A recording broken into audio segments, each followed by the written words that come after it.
Welcome to the Salem Business Journal podcast. I'm your host, Jesse Peone, and with me, I have Colm Willis. Thank you so much for coming on the podcast today. I appreciate you, man. Yeah, no problem. Oh, yeah, of course. And before we get started, I do want to thank our sponsors.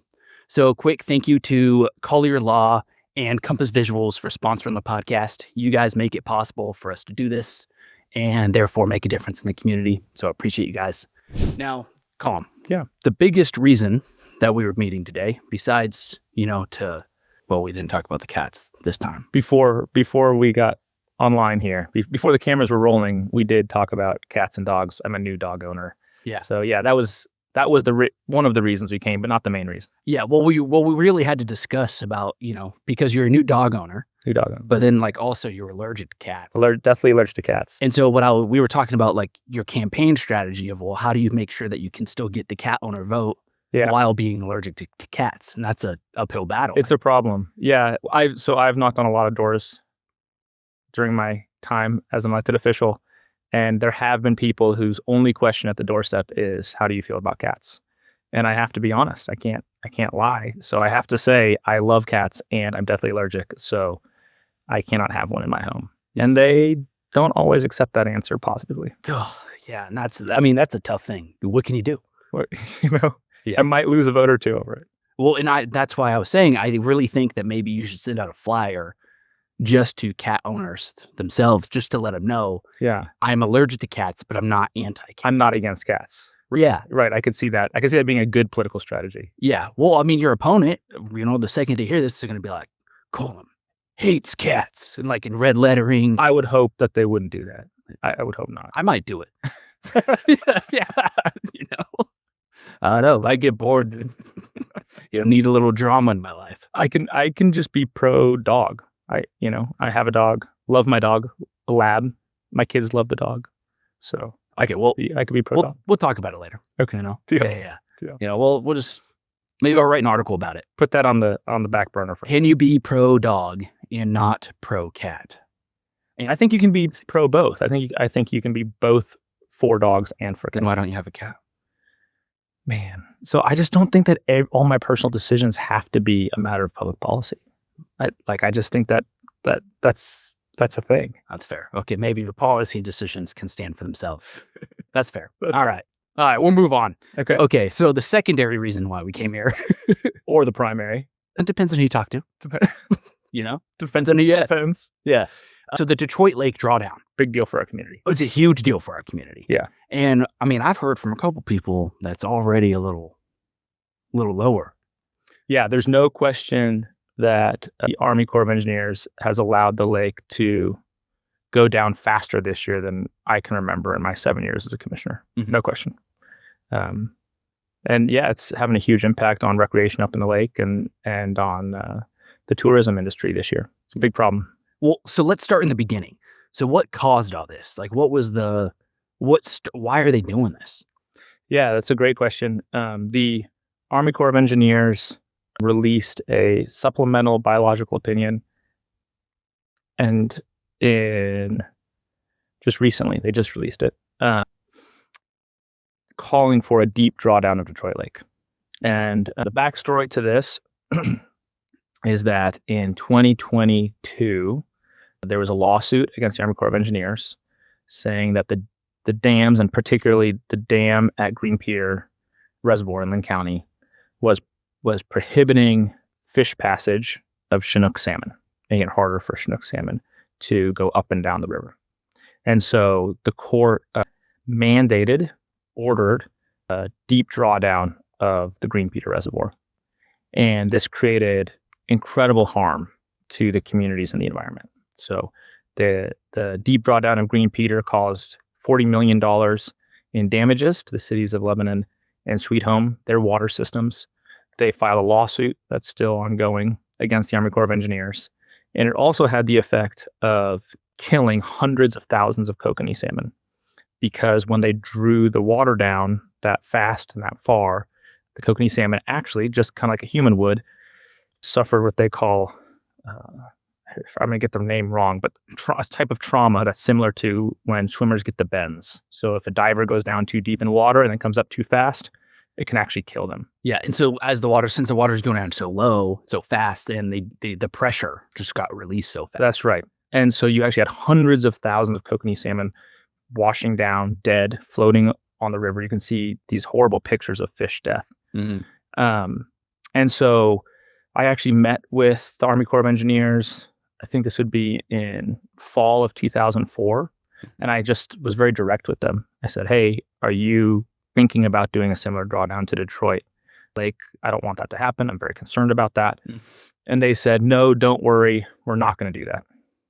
And then what happened was in late December of 2004, at the very end of the Biden administration, the National Marine Fisheries releases an opinion, a statement that calls for a drawdown of Detroit Lake for the purpose of fish passage.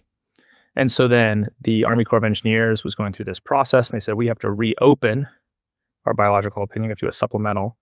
And in that process, they said, in fact, we are calling for a deep drawdown of Detroit Lake, which, as you can imagine, the whole community said, wait a second, we saw this happen before. This was a terrible thing. Yeah. Why would you do this?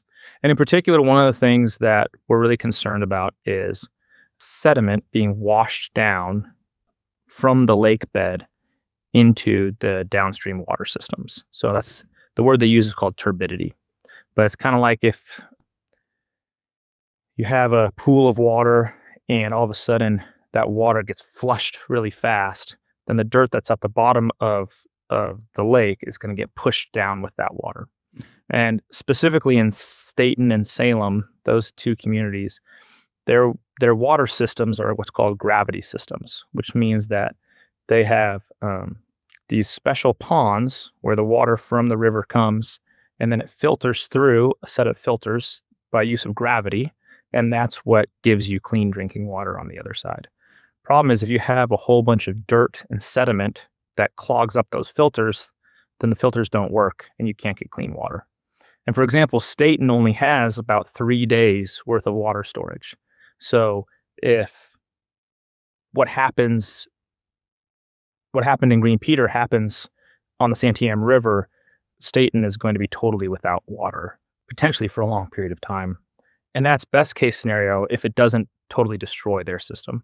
City of Salem has already announced that they're doing millions of dollars in upgrades to their system in anticipation of this. So this is there's not all towns and cities have the money to do that. Absolutely not. Stayton definitely does not. So this is a serious crisis. It's not accidental. I'm not being alarmist. This isn't theoretical. This is real. And I think the other thing that's really important for people to know is there's no evidence that this actually helped the Chinook salmon in the Green Peter Reservoir. Yeah. So can we touch on that for a minute? Yeah. So they said that the reason that they're doing this is for salmon passage. Fish passage. Yep. Fish passage. Yep. What does that mean? Well, so my understanding of it, and I'm not an expert, is that the salmon that they're trying to facilitate movement for swim near the surface of the water. Mm-hmm. They don't go down very deep. And so the issue is in all these dams, they have regulating outlets down below in the dam. Mm-hmm. And so the idea, above, but not necessarily above. So the idea is, well, the salmon should be able to get out through the holes in the dam, right? But the argument as to why they can't is because, I guess, biologically, they just don't go down that far. That's just not how they operate. And so the argument is if you were to lower the level of the lake, then the salmon that swim near the top of the water, their comfortable place in the water that they swim will get low enough to the regulating outlets. They'll be able to go through those outlets and pass through the dam. So I think that's sort of the argument. And so, but the salmon go do this annually. Correct. So are we going to do this every year? That's what they're saying. Yeah. And I think, why don't we just build more holes up above? Again, I'm not an expert. I don't know all the details. I do know what they've done in the past is they've actually spilled water over the top to facilitate salmon going over the dam from the top. And I remember asking, saying, well, it's a pretty long way down. Do the salmon die if they have to fall down the dam? And I was told, no, that's not actually how it works. It's just like a big slide, and they actually do pretty well. So we have a situation where when they did a drawdown, we got massive fish death. when we spilled over the top, we didn't get massive fish death. Mm-hmm. So why are we doing the thing where we still got massive fish death? And I remember, talking to the Army Corps about this, and they said, because they said, well, most of the fish who died were kokanee salmon, and they're not protected by the Environmental Species Act. The Chinook is.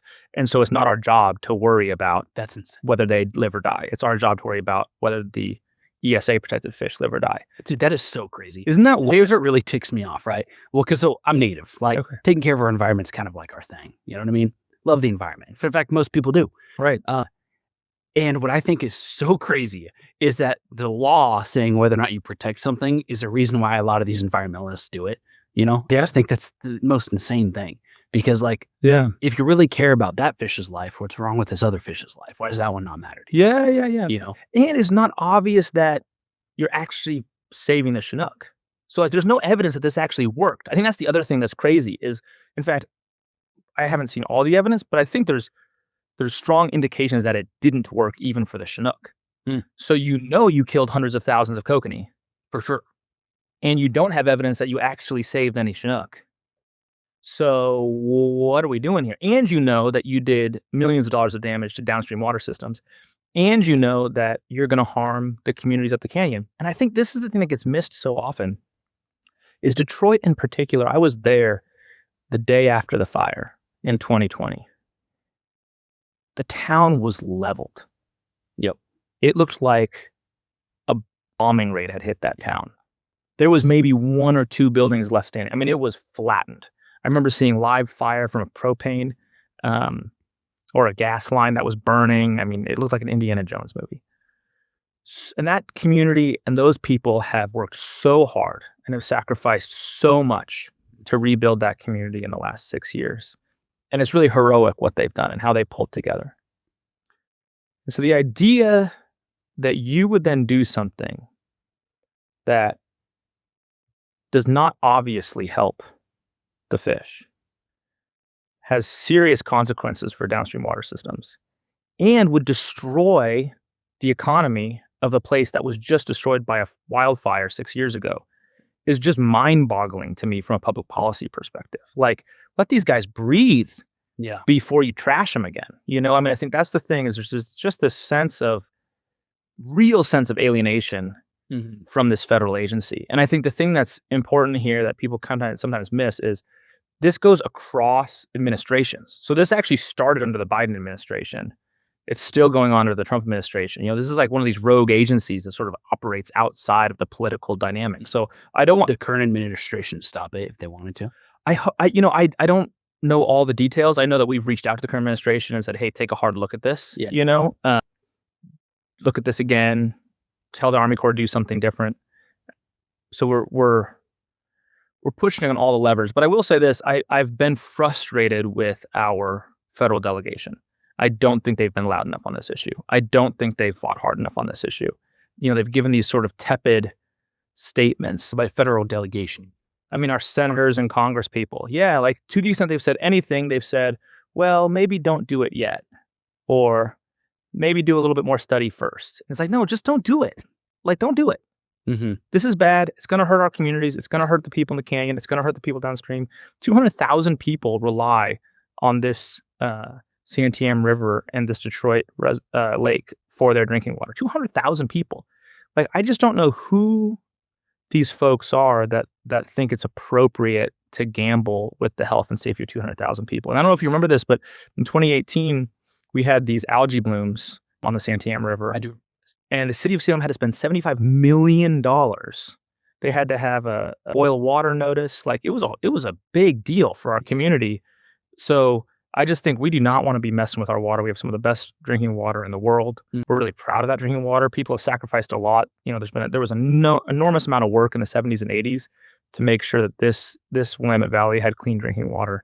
It just feels very reckless and cavalier to me what they're suggesting. Yeah, and I would be really interested to hear about, are there any other solutions to this? Because kind of my thought is what if you didn't the spillover thing? First of all, one solution. Or what if you built passageways higher up and then they're sealed most of the year? Yeah. Just during the time when the fish come through. Yeah. They open them up. Yeah. And then the lake gets lowered, but not all the way. Yeah. like, I feel like there's other solutions to this, and maybe we haven't fully thought them through, but it's not really our job to fully do that because I'm just a citizen and you're, county commissioner. But I feel like they're the ones making a proposal for us to drain the lake. Yeah. So I feel like along with that should come, hey, here are some other options we looked at. Here's why this one doesn't pan out. Here's why that one doesn't pan out. Yeah. And this is why we're doing this. But I mean, I think to devastate so many communities that depend on, on the lake and on the water without any alternatives sounds, kind of tyrannical and crazy to me. It's nuts. Yeah. It's absolutely insane. I mean, like, this is one of these things where whenever you start pushing on it, everyone's like, well, it's not my thing. I didn't make the decision. It's not my, and I'm like, well, who made the decision? Like, There's just no accountability. at all. Yeah. It's just this sort of like machine, this bureaucracy that's just creeping towards disaster for our community. And you can't seem to find anybody who called the shot. I think that's very frustrating. Yeah, it's like calling Comcast. it's like Comcast. Like they're like, oh no, it was me. I'd worked. Like, well, who was it? Right. Yeah, it's incredibly frustrating. Honestly, it'd probably be more efficient if we just let Comcast take over the country. Then it would probably get the same result, and it'd be a lot cheaper. Wow. I'm gonna have to really solve our national debt. That is an off the wall idea. That is. What do you think? That is way outside of the mainstream of political thought right now. Yeah, it's insane. We'll bring it back down. We'll bring it back down to earth, but not down to the bottom of Detroit. No, we got to stop it. But here's the thing. Like, it is so important. Here's one thing I do agree with him on. I agree with the intention of protecting our environment and our fish, right? Because, for example, like when I've gone to visit other countries, like when I went to Germany, I wasn't the biggest fan, to be honest. Yeah. Well, because the entire country got leveled. It's as if they got bombed. They got flattened. What was it like? Yeah. What was there just wasn't like as much natural beauty. And I'm a big fan of natural beauty. Okay. And Japan had a lot of natural beauty. which I thought was really cool. So I thought they did a good job at preserving it. But the one thing that America, I think, has uniquely done is I think like our national park system is one of the really big achievement that America did, right, is protecting our natural beauty. Animals, like protecting wildlife and trying our best to do that. I do think is super important because we only get them once. Yeah. Once a species goes extinct, then they're cooked. And not just that, but like there are so many other species that depend on that species living within the whole ecosystem. Right. And so I'm a big believer of protecting them, but it's also like at the same time, like you were saying, what's the point of, saving this fish if we're killing off hundreds of thousands of the other fish? Right. And you just don't care about that one because it doesn't make your list. Right. I think that's the complete wrong way to do this. Right. Right. It seems like there hasn't been any care for thought. Yeah. Finding another approach. Well, it's just inflexible ideology, really. So when you actually start scratching the surface, what you find out is there's something happening in the oceans. Yeah. That's affecting fish health. Mm-hmm. And we're not accounting for that. So when you say we have to do something drastic at these rivers, you're not talking about the whole ecosystem that these fish are living in. You're not talking about all the environmental factors that are affecting their health. And so and this is something that, the Army Corps would agree with me on. Like, it's just not the case that these fish are isolated only to this one little part of the river. Yeah. The other thing that I think doesn't take into account is there's a lot of work already being done to facilitate fish passage. So they actually take juvenile fish, they truck them around the dam. They're actually physically moving fish. The fish hatchery does a great job. They're tagging fish. There's an enormous amount of work done and we have fish ladders. Yeah. And I think looking at improvements to the fish ladders would be a great idea. I think there's lots of opportunity to improve things. Yes. I think the other thing that is just wild to me is the kokanee salmon are indistinguishable from their DNA from the Chinook. Really? The same DNA. I did not know that. They're the same DNA. So I think that's another thing that's like, is it kind of like there's a rainbow trout and there's steelhead, and they're the same thing except it's a rainbow trout that went into the ocean? My understanding is that the difference is that the kokanee don't go to the ocean and come back. Oh, so it's kind of like trout and steelhead. But biologically, they're the same fish. Yeah. So I think, again, it's just, you're really starting to squint and tilt your head when you decide you want to kill hundreds of thousands of kokanee to do something that's not an obvious help to the one Chinook salmon, So anyway, I just think there's, we filed a lawsuit to ask the court to intervene and stop this drawdown. We believe the court should intervene and stop this drawdown. We think the harm to our community is massive. Yeah. And I'm grateful to the other commissioners and to the staff for helping us do that. And recently the city of Salem actually joined us in the lawsuit or joined us in filing a lawsuit against the Army Corps. And so I'm also grateful for that. I think. Well, and what's interesting about that, right, is the city of Salem, our city council, leans progressive. You know what I mean? And so if you're just thinking politically, right, some people would be like, oh, well, a lot of our commissioners are more conservative. But if you're also, the city of Salem is doing the same thing, it really shows that this isn't a partisan issue. At all. Right? This is a we need drinking water That's right. issue. That's right. This is a take care of our community issue. That's right. Right? And so the fact that you're able to work together with the city of Salem, and these other communities, it shows it's not about a partisan fight. It's at all taking care of our community. At all. Yeah, at all. Yeah. Everybody needs drinking water. Whether you're a Republican or a Democrat, you still need drinking water. Do they? I don't know. Yeah. So yeah, no. I thought Republicans just drink black coffee. Water. No, everybody drinks water. Oh, I know. That's it. Yeah. I thought it was like black coffee and PBR, They might drink that too, but they also drink water. Huh. And you need water to make black coffee and PBR. Drink tea and water. And water. No. And everyone needs water. I'm just joking. Everyone drinks water. Oh. Someone's going to be like, Jesse says people don't drink water. Red letters. Everyone drinks water. We all water. Yeah, that's it. Yeah, no, it's true though. This is an issue that cuts across party lines. This is something that really is just the whole community needs to come together and speak with one voice on this because it's for the health and safety of our community. So where are we at now? We're just waiting for the courts to decide. Yeah, unfortunately, the courts don't have a clock. They get to weigh in when they weigh in. They're just teasing us. But I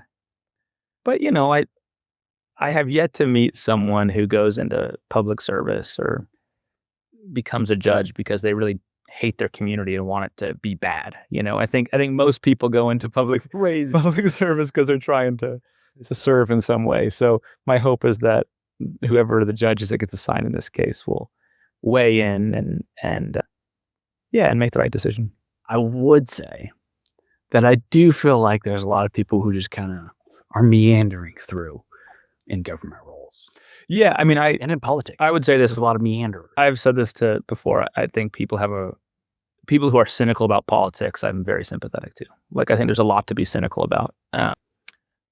But I think, one of the most radicalizing experiences you can have is meeting a halfway decent person in public service. Because then you realize, oh my gosh, I have to help. Like, if this person's actually trying to make things better, then I have to go try to make things better too. And if you get enough people to have that experience, you really, I think, can have a really good community, a really healthy place. And I think the greater Salem area, Salem and Marion County, Polk County, I think we're heading in the right direction. I really think we are. And I say this to a lot of people because a lot of people feel like then we have to talk about politics. So here we go. So when I'm talking to people, kind of about the state of our, country, and especially with politics, right? The first time I got a vote on a ballot was, Trump versus Hillary. Yeah. And as everyone knows, it's just been chaos since, you know what I mean? It's just been, my whole generation, all we've seen is the crazy world of what it's been. Yeah. And, but at the same time, I really feel like, we can't control the whole country. If they want to be crazy, they're going to be crazy. We can't even control the state. If Portland wants to be crazy, they're going to be crazy. But what we can do is in our little community, we can make sure that our little community, that we're acting good in ways that help people, and that we're electing people who are good, genuine people. Definitely. Absolutely. Despite the party, definitely good, genuine person who actually gives a crap about people. Their actions show it. I'm all for it. I want you to win. Yeah. And I think this community has people who have been taking care of this community for a long time. Yeah. I think part of what makes this place wonderful is you have folks who have spent 30, 40, 50 years serving their part of Marion County, whether it's St. Paul or Mount Angel or Kaiser, Jervis, Salem, the different parts of Salem have different communities. You have these Rotary clubs that have been doing good for our community year in and year out. You have these various chambers of commerce that have been bringing people together year in and year out.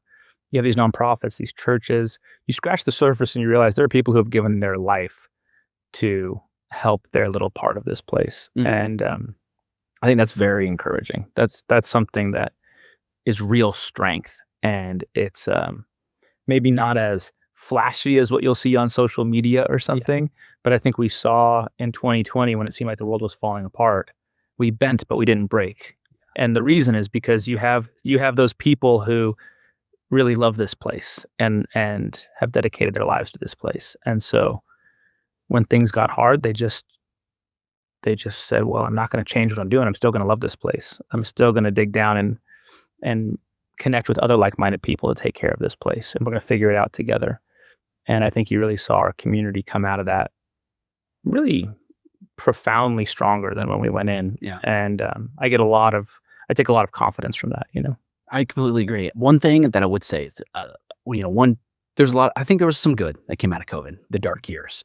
I also think, one thing that hasn't, I think, completely gone away is during COVID, there was a fringe group on the left and on the right who both decided that they own the online space. And so on social media, it's the same people. I mean, we live in we're not that big of a community. So we see you. Yeah. And we have these people who just have decided that it's like, when you meet someone face to face in a store, but then you just saw them on the road cutting people off. Yeah. It's like if people get in a car, they get cool. It's the same thing with online. And they're like these people who are like, when they see you in person, they're like either meek or like kind or whatever, they're a regular human. But then the second they get online, they put on their COVID mask and go to town. And, they put on their, Confederate flag and go to town. And I think those people, there's still there's still a little bit of that lingering on, I feel like. There's a weird thing with screens. This is like a non-scientific take, but so as a scientist, not a scientist, but just someone who tries to serve my community. And I think you'll talk to a lot of teachers, they'll say this as well. Like the reason why they're talking about taking phones out of classrooms, is I think the screens somehow interfere with our ability to engage with each other socially in a positive way. Now, I don't think any technology is by its nature bad or good. I think how humans use technology determines whether something's good or bad.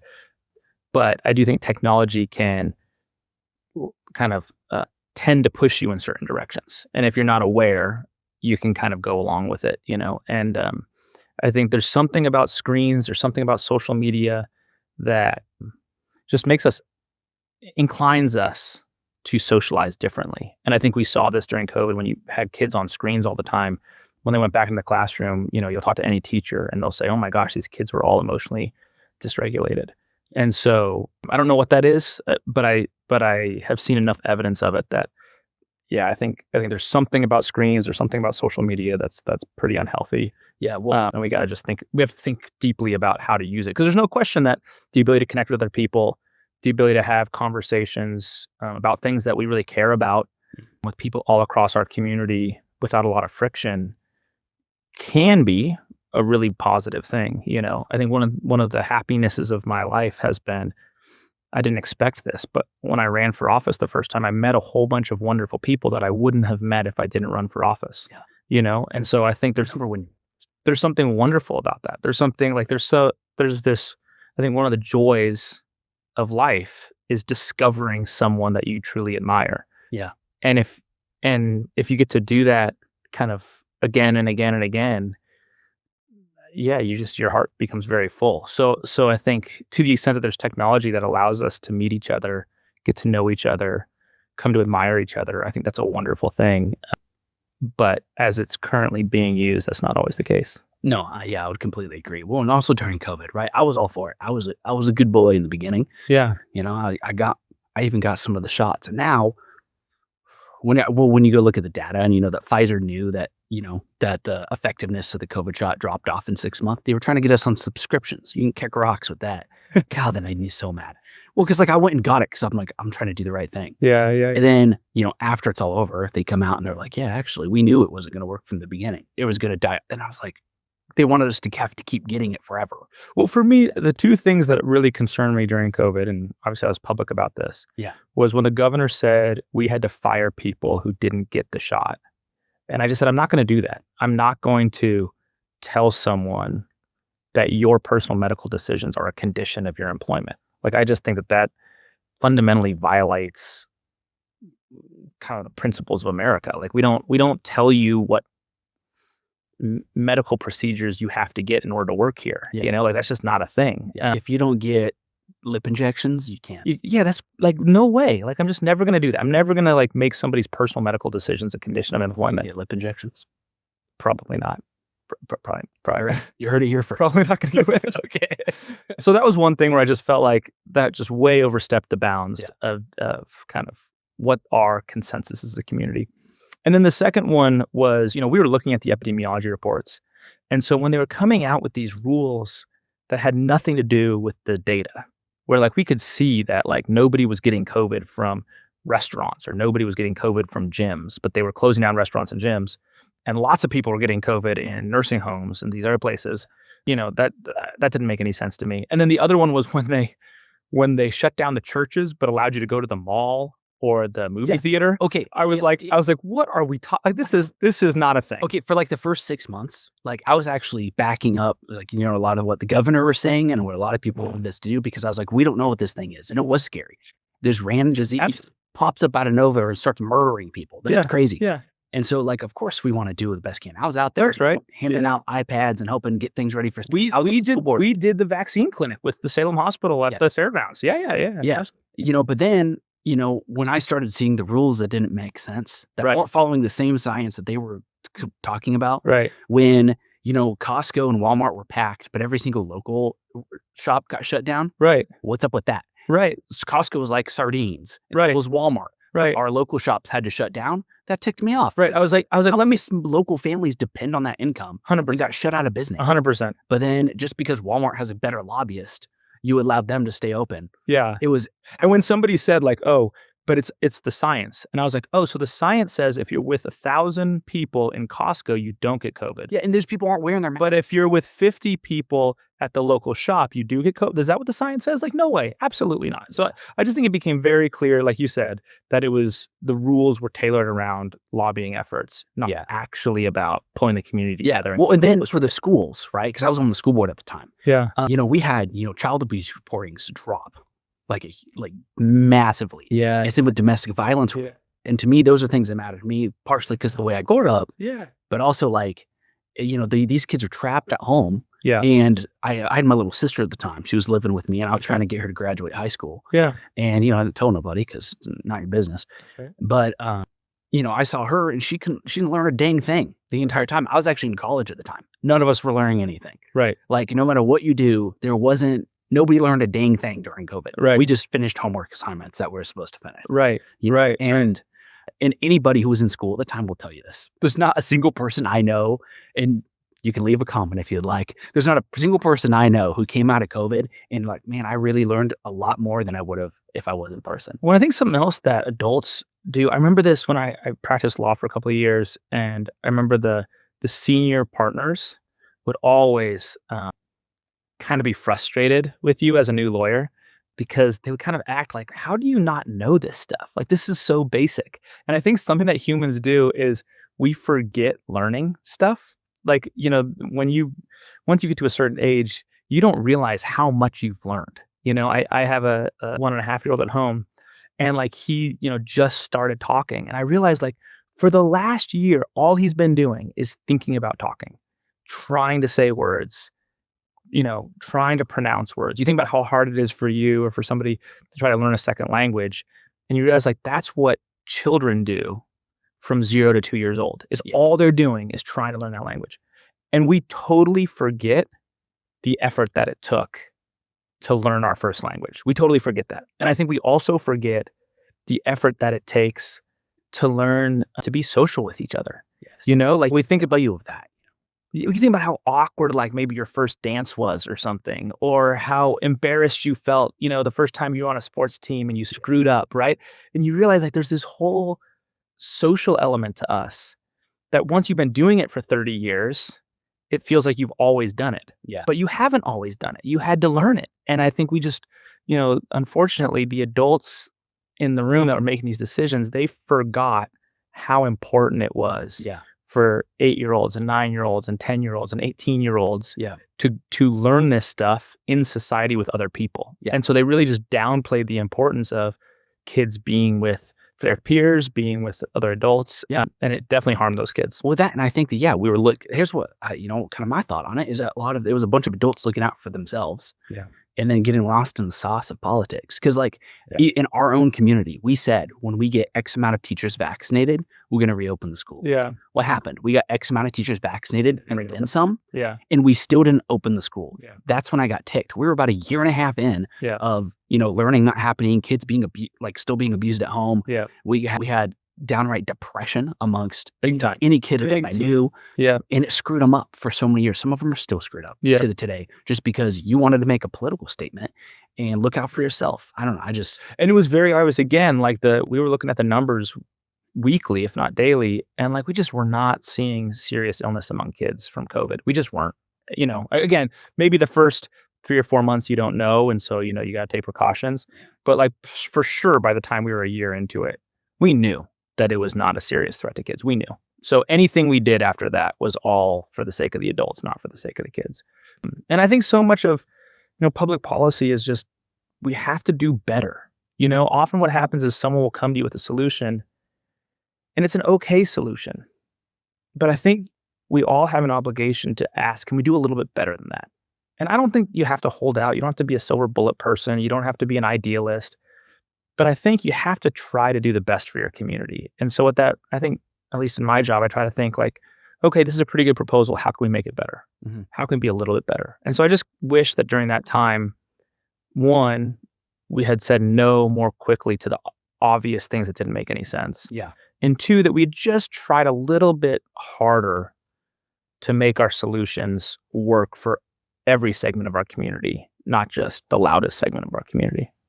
Yeah, I feel like, it was a lot of years of just focusing on the loudest. And I think we're just now getting to the point where we're starting to realize maybe that isn't, maybe there's more people out there. Like, for example, during the same years, we had, there was a lot of hate going out against Asian Americans, right, in our community. Like it was a problem at the time. And so, during a school board meeting, I'm always going to remember this. During a public school board meeting, there was an Asian student coming out to speak against Asian hate. And then I also, made a statement against it. So you had an Asian student and the first and only Native American to ever be on the Salem Kaiser school board saying it. Meanwhile, there are, people who have nothing to do with it outside banging on their windows yelling about racism when you have the only two people in the room that were have anything to do with it, talking out against hate against Asian Americans, and yet you have people banging on the window outside, mostly white people, banging on the windows outside, yelling about racism. There was just it was a crazy time, and and lots of damage was done, because of those loud people. You talk about abuse reporting going down. I mean, one of the things that I think was one of the biggest mistakes that was made was taking school resource officers out of the schools in Salem Kaiser. And I think, kind of to your point about the loudest people not necessarily being the most representative, they didn't take they did not take school resource officers out of the schools in Woodburn, even though Woodburn has a higher percentage of non-white students, right? And so it was during this whole kind of defund the police movement. There was a lot of loud. Well, now you have all the cities walking that back. Yeah, because it's just obviously not best for the safety of the kids, And there was a movement sort of against policing in the schools, or talking about there's too much discipline in the schools. And I don't want to get into that. I think that's sort of a complicated thing. I think it's case by case whether there's too much discipline or not enough discipline. But I think what people missed in all that is the main thing that our school resource officers did. The main thing they did was investigate child abuse. The most of the cases that those schools resource officers are doing is investigations of child abuse. Because, a lot of those kids who are being abused at home or wherever they are, the one safe person that they know has the power to protect them is that police officer. And so we saw when they took those school resource officers out, we also saw the number of cases just crater. Yeah. And there were flaws on that. Like, there were flaws in our system. And so, like, just because I remember being heavily involved in a lot of these conversations. And then the biggest flaw in our system, well, let's just take McKay High School as an example. We had a SRO there. Mhm. What's it called? School resource officer. School resource officer. Yeah. All the acronyms, so I've lost my mind now. Yeah. But we did have an SRO there. And the problem, I believe, with the program was it was like a part-time, because it was half paid by us, half paid by, the police department. Mhm. And so it wasn't even a one full-time officer, and you had one person and then like thousands of kids. Yeah. So how is that one person supposed to build the relationship that he's supposed to build with so many kids? The problem is I actually think the program was underfunded rather than overfunded. That's probably true. Yeah. But I think having one is better than none. I would agree. Which is the direction they But went. at least have one that's full-time always there, Yeah. which he wasn't allowed to be just due to the funding. Interesting. Yeah. Yeah, there was some real harm done. There was some real kind of Yeah. public policy mistakes. Also, Measure 110, the legalization of drugs, did an enormous amount of damage to our community. That was in 2020. Well, we talked about this on a couple other podcast episodes, and there's a lot of people who believe that Measure 110 wasn't an issue. Like, we got a lot of comments from a lot of people Oh, it definitely wasn't. saying that it wasn't proven that actually caused any problem. Oh, I would push back heavily against that. One of the things that I heard early on was that there weren't people coming from other states to Oregon because Oregon had legalized drugs. And the more that we've done work, especially with folks in the homeless community that are struggling with addiction, the more obvious it is that many of them are from out of state. The sheriff did a study specifically on Wallace Marine Park, and there was a number of people with cautions on their criminal histories from out of state. So the idea that people weren't coming from out of state after Measure 110 passed is just not true. It's demonstrably not true now. We know that people were coming to Oregon from out of state, specifically because drugs were illegal here. That's crazy. Yeah. That's a crazy thing that we did. And you think about So coming out of all this, Yeah.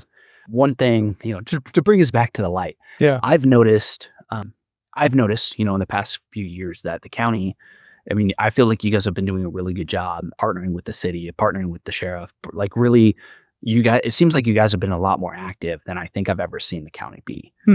That's just as an observer. Maybe I've been paying attention better. Well, we might be communicating better too. Mhm. I think one of the things that I've learned being a commissioner is there's a lot of good work that gets done at the county, Mm-hmm. and it's hard to tell the story of all the good work. We have just over 1,600 employees, and we're the main service provider from a government perspective in the community. And so I do think, we have a lot of dedicated public servants, the county, who they don't do this work to become famous. Mhm. They don't, our therapists aren't there providing therapy to kids because they want to be on TV. If I work for the county, I'm not going to be a star. You might or might not be. You certainly would be a star. You might or might not be famous for your work. But I think, You could be a star, kid. one of the things of county work is that people don't do it to become famous. They do it because they care. They do it because they have big hearts. Yeah. And so I think sometimes what that means is we don't always do a great job of telling our story. And then, sometimes I'll run into people and they'll say, well, what are you doing about behavioral health? What are you doing about, addiction treatment services? And then I'll be like, oh, we spend tens of millions of dollars every year and we serve thousands of clients. I'm like, what are you talking about? And so I think we can do a better job of telling our story too. Well, if you want, Here you are. I'll help you guys. Yeah. So, like, if you guys have cool stuff going on, like if there's, and it doesn't need to be, you guys, the commissioners, it could be, a worker who's doing something really cool and they want to talk about, maybe that program. And it doesn't need to be a whole hour-long episode. I could do one for 20 minutes. Yeah. Just get it out. Well, tell me, I'd be more than happy to help out with that. you said you've noticed us more. You've noticed the county doing more with the city. What are some things that pop into your mind? Well, I think the biggest thing is it seems like, I feel like things have always been isolated. Like you and I were talking about earlier, is it's always the buck gets passed. And I feel like that's something that happens often with government.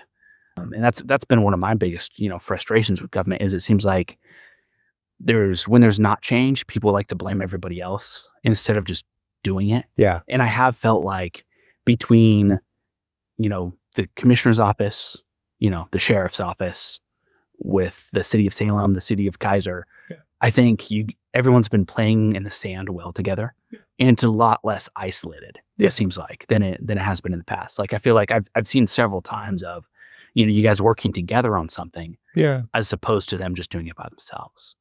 Yeah, I think we've had some success. Being in this work now for 7 years, the frustrations kind of pop into my mind as well. So I don't know that it's always been a straight line, but yeah, I think we've had some times we've been able to collaborate, like the REACH team with the Salem Fire Department. Yeah, the REACH team was something I thought about. Yeah, I think that's been a good collaboration. Or even, there was a couple times during city council meetings where, AJ came in and spoke on something from the county, expressing interest to work with the city on stuff. Yeah, right. And I don't think I've seen that in the past too often. Yeah, it's tricky, I think depending on the personalities, it changes too. I think when Mayor Julie Hoy came into office, she really made it a focus of hers to reach out to the county and make sure that we felt connected to the city, and she made sure that the city agencies really learned about the county. So she's been on the post-city coordinating council with me, and that's been really good. My hope is that Vanessa, Mayor-elect Nordyke, keeps that going and really leans into that relationship. Because I think in the past, it had been a little bit hit or miss. We'd had some situations. I think I've detailed this publicly with the Homeless Navigation Center. The city said one thing to us and then did something else, and it resulted in a lack of services to our community. And so I think it really does matter that the leaders of the cities and the county really try to lean in and work together. And then I think also just how we were talking about earlier is focusing on the good that you can do every day and not getting caught up in the politics, the left or right or red or blue or whatever, but just saying like, I'm here to serve my community. How do I do that today? What's the best way I can do that today? And I think when you focus on it practically like that, you can get a lot of buy-in. Yeah, I agree. Yeah. I think that's good. So what are some good things you guys got coming up? Just, before we wrap things up. Well, I'm going to end kind of where we started. I'm really concerned about this Detroit Lake drawdown. So that's taken a lot of my time right now. We have this lawsuit. I've been reaching out to folks back in DC trying to get someone to listen to us. I'd say that's the top of my list. That's a big deal. What are some things? Is there anything that we could do as the Salem Business Journal, or that, Jesse as a human, or, any of these people walking by us right now? Is there anything that the general community can do to help? I think sending an email to the Army Corps saying, don't do this, would be good. I think sending an email to the Trump administration saying, intervene and stop them from doing this, would be good. I think sending an email to your senators, your Congress people, saying, don't do this, I think is really important. And being kind of relentless about that. I do think this is one of those issues where we need the people to speak. And I know a lot of times I've been in the same boat. You write the email, you make the phone call, and you feel like it just gets thrown in the wastebasket. They don't even listen to you. But I think numbers matter. I think the more that people reach out, the more that people send those emails, the more that the Army Corps and our federal folks will feel like this is a big deal to our community. So I would say this is a situation where I think your voice matters. Even if you get the form email in response, or the pat response from the person on the phone, I actually think it matters that you call and get that form email, or send an email and get that form back, or get the pat response. I think that actually really matters. So that's on my mind. We're still building our CDBG and home program, so we get some money from the federal government. A CDBG, Community Development Block Grant and Home Program. What does that mean? Well, we use it to. I'm not very smart, Colm. I need to spell it. Well, I say to those folks that come into our board, I need you to speak slowly and use small words. We're just commissioners. We're not rocket scientists. I'm like, I got a 2-syllable. Yeah. No. So this is one of these federal acronyms. Basically, what it means is the federal government, Housing and Urban Development, gives the county a certain amount of money every year to invest in our community, specifically in low-income areas. And specifically, there's 2 different buckets, but the home bucket is really around housing. So one of the programs that we've started that I'm pretty proud of is a Homeownership program, where it's a down payment assistance program that acts as a zero-interest loan and allows people who otherwise wouldn't be able to own their first home to get into a home for the first time. Oh, cool. I think we're kind of on track to house, I think, north of 20 people now that have gotten their first home through this program. And it's really an innovative thing. As far as I know, How do you pick people out? Do people apply?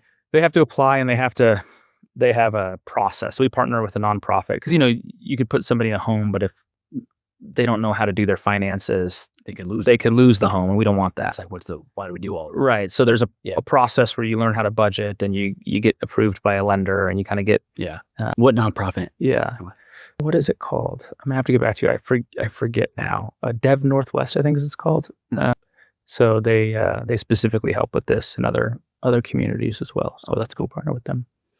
So I think that's a program that we're building. We're still I think that started since I become a commissioner. So we're still getting that program up and running. And then we have some big infrastructure projects. So we're building a sewer system in the canyon. Obviously, we have to get that across the finish line. We're building a radio system for our first responders.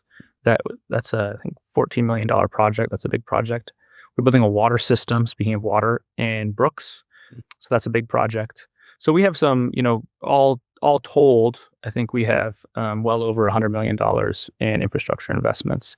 Yeah. That we have to get. What's crazy about that work, right, is how important it is, but also like, none of that's really sexy, No, that's right. Yeah, that's right. That's right. That's right. Like, it'd be really hard to listen to a podcast just about all that stuff. Yeah, you know what I mean? But like, honestly, that work is super important. Yeah. One of the biggest role of government and what you do is, we need sewer, we need water, we need electricity. We need good roads. We need good roads. Yeah. Yeah. Well, if you think like, I want the kids who grow up here to have a good life, like what's necessary for that to happen, One of the things I've talked about a lot is I'm really concerned about our education system right now. In the nation's report card that came out, I think we were 47th in the nation, fourth grade reading and math, 50th when you adjust for demographics. So really concerned about that. And even though that's not something that the commissioners have direct control over, that is something that I want to call our community to try to fix, because I think if the kids growing up here can't do basic arithmetic and can't read, they can't have a good life. It's just that simple, And we're not talking about algebra. We're not talking about calculus. We're just talking about kind of what do you need to be able to operate in this world. I'm not gonna lie to you, I'm not as hopeful as you on that one. I mean, I would love to see our education system get better, right? Because I live here. Yeah. I don't have a wife and kids yet, but someday I will. Yeah. And when I do, I would that's why I joined the school board. I wanted to give kids a chance to a better future, right? Yeah. But when people ask me about my experience, in the education world, I tell them this. You can take a horse to water. Yeah. But if that horse decides to shove its head in the water and drown itself, you can't stop it. Yeah. And I mean that to say that, like, it's been the same people running our education system. Yeah. With just a different face, with the same approach. Yeah. Every single time, pretending like they're doing something new. It's like you're dating someone. Yeah. And they tell you that they're going to change, and then they don't change, and you keep dating them. Yeah. You know what I mean? And so it's like we're in a toxic relationship with the people who are in the head of education. Yeah. And in the head of our state government. Yeah. And let's put the parties aside. Yeah. Right? We're using the same people with the same approach. Yeah. Like, we got to try something different. Even if it's still, I'm not saying switch to a Republican. I'm just saying switch up the people that change the approach. Well, change the way we're doing things. I actually agree with you, and I think we can. So Congress passed a law that gives a tax credit to people who give money to scholarship granting organizations. These are nonprofits that give scholarships to kids to choose education that's best for them. Yeah. And it can be public, it can be private, it can be homeschooling. The issue is that the law says your state has to opt into this program in order for your kids to get this money. Mm-hmm. Our governor said, I'm not going to opt into this program. So you say, well, what can we do? Well, I actually think this is something that could go to the ballot.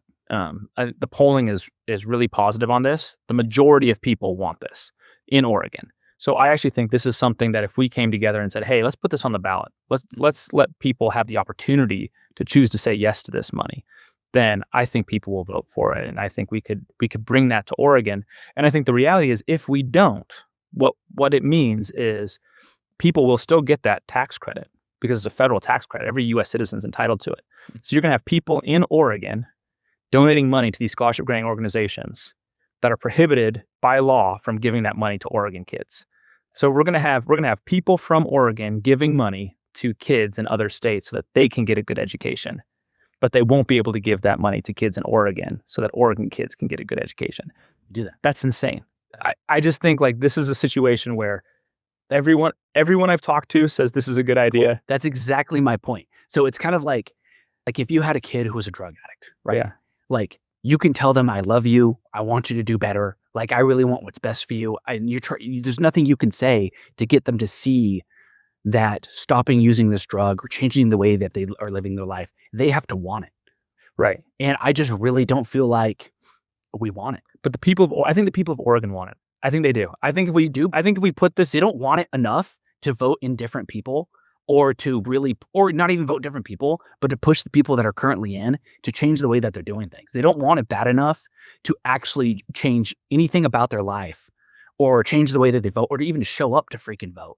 I don't think people want it bad enough to actually make a difference right now. Well, I'm a Republican. So I mean, I would hope so. I'm a Republican, so I'm probably even more of an advocate for change at the state level than maybe you are or other people in our community. So I think that people should vote for change. I think people They will. They haven't recently. But I think how people Haven't the year before. They haven't the year before that. I think how people vote for, let's say, governor, for instance, is a combination of many different issues, right? I think education is one of the issues people think about, but it's not the only one. So I could see how somebody is thinking about their vote for governor and is saying, well, I care about lots of different things, and education is one of them. But if we took this scholarship granting organization issue and we put it squarely on the ballot and said, you don't have to make any decisions about anything else, just this issue, should federal tax dollars go to support education for Oregon kids, or should these federal tax dollars go to support education for other kids? I think that would pass. I think the voters of Oregon would say, yes,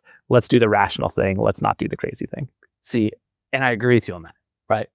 Would it even get on the ballot?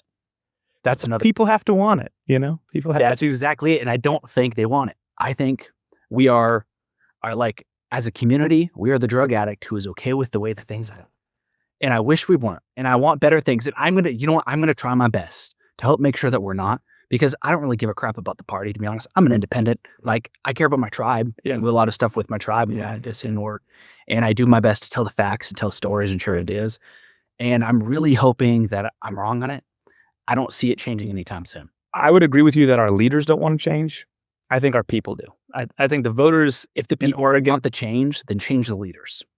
Yeah, I'm not even saying change the party, change the leaders, because it's not happening right now. It's just not. Yeah. But here's would be my challenge to the leaders currently, right? If you think, well, that guy's wrong, oh, that guy just doesn't like me, I don't have any personal thing against any of them. Yeah. Then just change the way you act. Yeah. And if you change the way you act and you actually want to make a difference in these things, we need some radical change. Yeah. We can't be ranked the lowest in education and then gaslight the state of Oregon into thinking that's okay. Just like how, we're ranked the lowest in friendliness to business. Right. And then we're like, actually, it's a PR problem. Well, and you know what's crazy? Crazy. So in 2007, I just looked at these numbers the other day. We were middle of the pack in both rankings. We were like 2007. So you think like 20 years ago, 19 years ago. Okay. So I'll just say it out loud. The last time that Republicans controlled a branch of government in Oregon was 2006. They lost the 2006 election. So before that, the Republicans controlled the House of Representatives in Oregon. The Republicans had control over the House of Representatives in Oregon. Interesting. Up until 2006. So the Democrats have had basically unified control of Oregon from 2006, 2007 through today. Mm. And in that time, we've gone from 22nd in the country on business friendliness to almost dead last. Yeah, I think we're like 42nd now.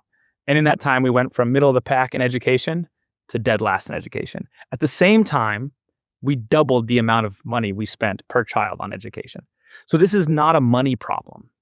This is a leadership problem. This is a governance problem.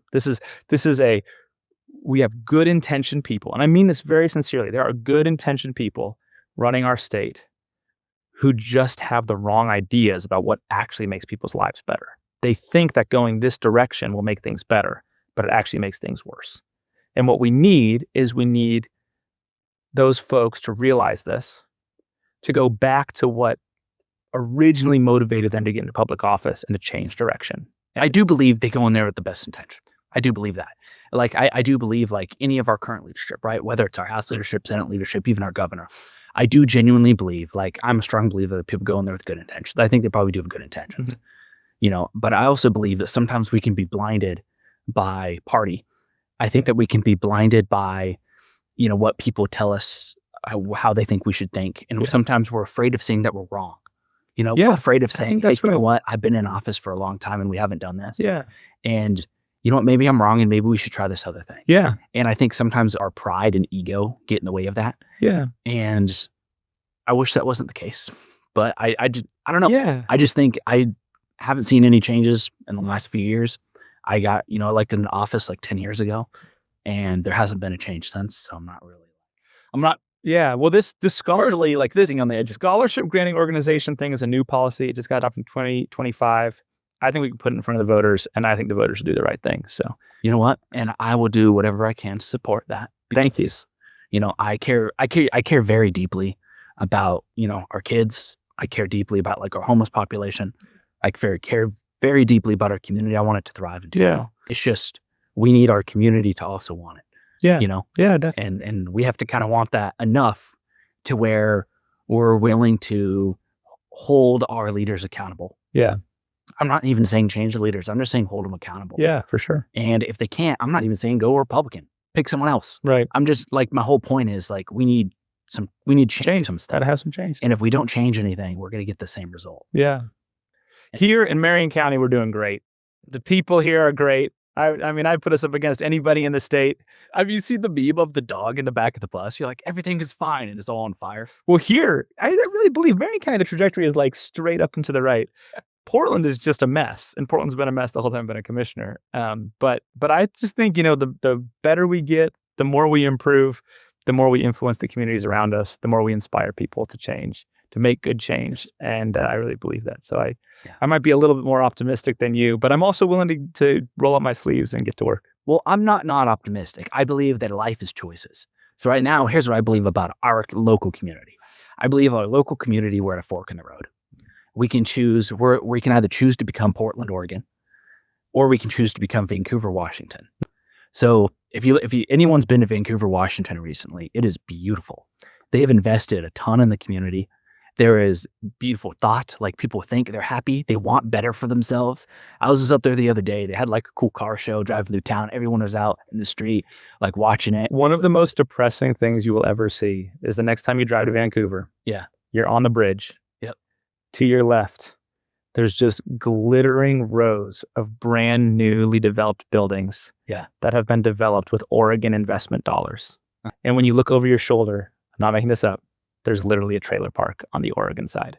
So on the Washington side, all this Oregon money went to Washington and invested in all these new businesses and invested in this beautiful downtown and did not invest in Oregon. Yes. That is insane. And that is crazy. That is exactly my point, Colm. So like Salem right now, we're at a fork in the road. Yeah. And I think we are, where we can either choose to be better, right? Because Vancouver sucked before, like 10 years ago. It wasn't great. It wasn't great. Yeah. But please don't hate me, Couveronians.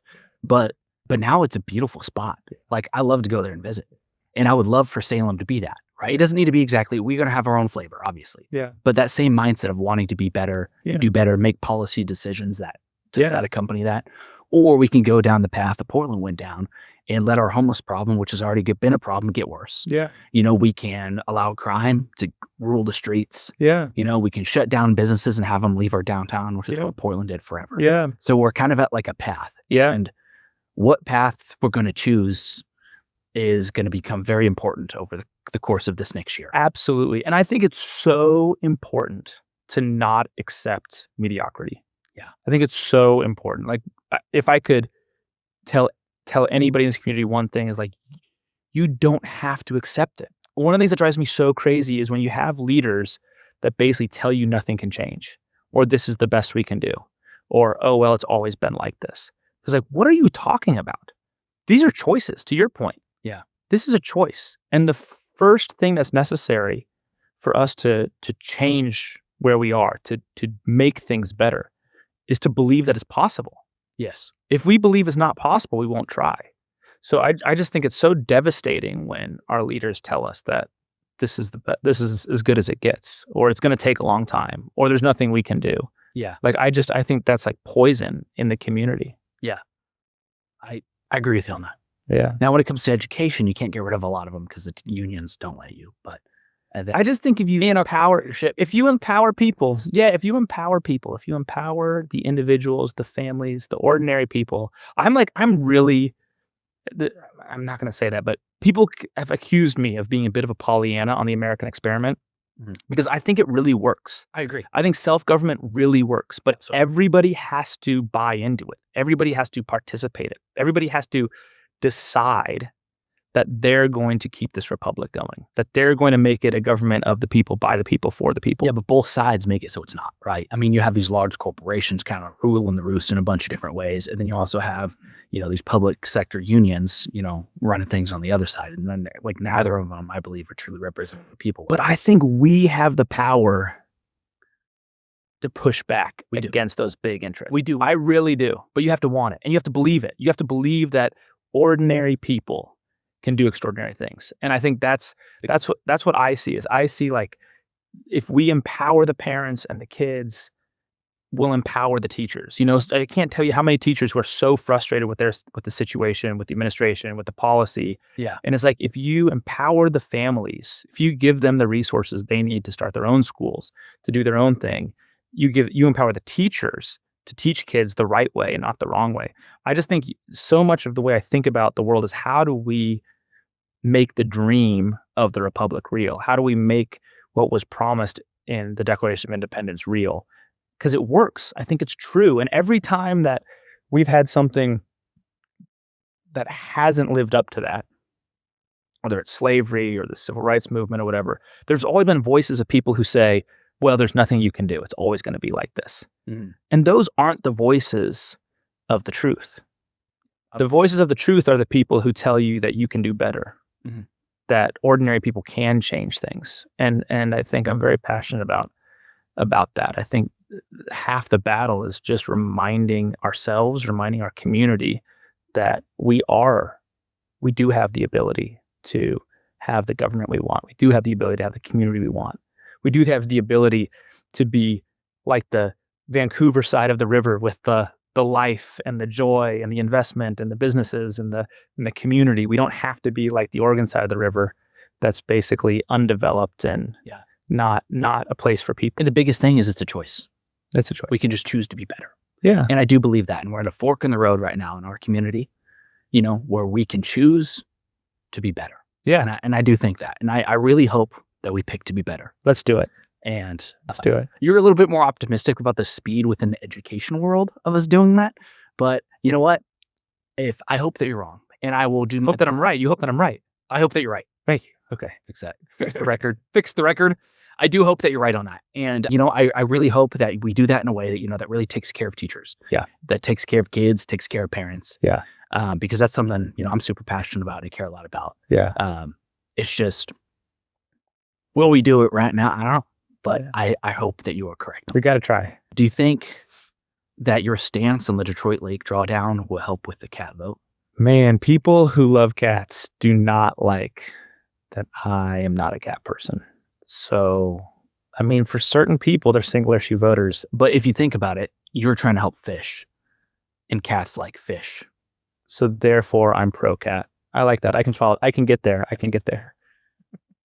You heard it here first. All right. Well, Colm, thank you so much for coming on the podcast. Thanks for having me. Yeah, of course. And again, thank you to Collier Law and Compass Visuals for sponsoring the podcast. Appreciate you guys. And thank you for coming on. See you next time.